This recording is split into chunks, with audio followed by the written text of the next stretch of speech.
So far in the series, we have seen many books that were written by many mathematical scholars in ancient India.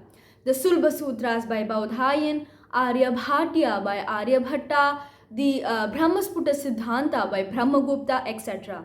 But how do we read these texts?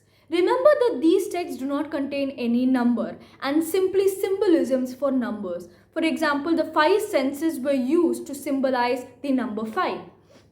Similarly, a text which was so complicated and written almost in a foreign language for a modern person, how do we understand these texts? That is when a new era of scholars was important. Scholars who would give us commentaries on the books by Aryabhatta, Brahmagupta, Varahamihira, etc., thus giving us an in-depth knowledge and more clarity as to what was written in these texts. Of course, Bhaskara was one of those commentators, and at the same time, Bhaskara, while writing commentaries, also refined the works of the previous mathematicians as well as gave us some of his original works and contributions to the Indian mathematics.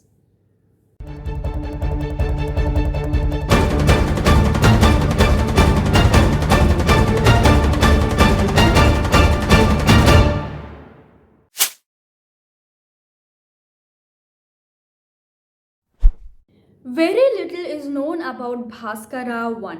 He existed at 680 CE in Vallabhi, which would be the present day Saurashtra. We refer to Bhaskara as Bhaskara I just so that we do not confuse him with Bhaskaracharya II, who existed later at around 12th century CE. The greatness of Bhaskara lies in the fact that while he was writing commentaries on the previous works, he emphasized on the fact that mathematics must be proven and need not simply follow the traditional method. Which means that so far, until the present time, that is 6th, 7th century CE, mathematics was used as where formulas were given in the traditional text. For example, Aryabhatiya had certain formulas. So these formulas were being used repeatedly in the day-to-day life. However, Bhaskara I emphasized on the fact of understanding the formula as to how it originated and the way to prove the formula before we start applying in our day-to-day mathematics. This shows the kind of accuracy that Bhaskara was aiming towards. Bhaskara I wrote three main books.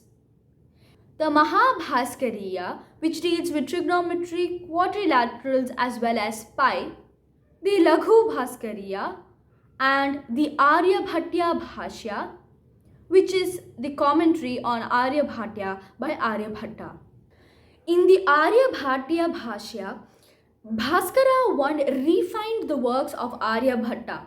For example, he took the linear equations and the method to solve linear equations given by Aryabhatta and proved those with day-to-day examples and solving those problems in his book.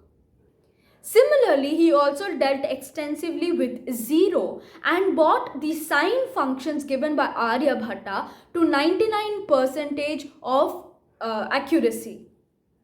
Bhaskara I was the first person to use the Brahmi numerals. That is, he was the first person to start using numbers, that is symbolism for numbers, rather than simply referring to them as 5 or 4. He started using the numbers. The Brahmi numerals is the origin of the Hindu-Arabic numerals that we use till date while writing numbers in Hindi or Sanskrit. Bhaskara I was the first person to start using the Hindu decimal system. That is, he started using decimal numbers in his work, thus giving rise to that concept. He also started denoting 0 with a little circle while using these decimal numbers. Thus, he started denoting numbers in a positional system. That is, he started representing numbers in the form of digits in a set order with set distribution. Thus was the contribution of Bhaskara I. Without Bhaskaracharya's work, we would probably not be able to understand the works of Aryabhatta or Brahmagupta, and we would require a lot of clarity, a lot of deciphering, a lot of research. However, with Bhaskara's one, it has become a little bit easier to understand works of the previous scholars.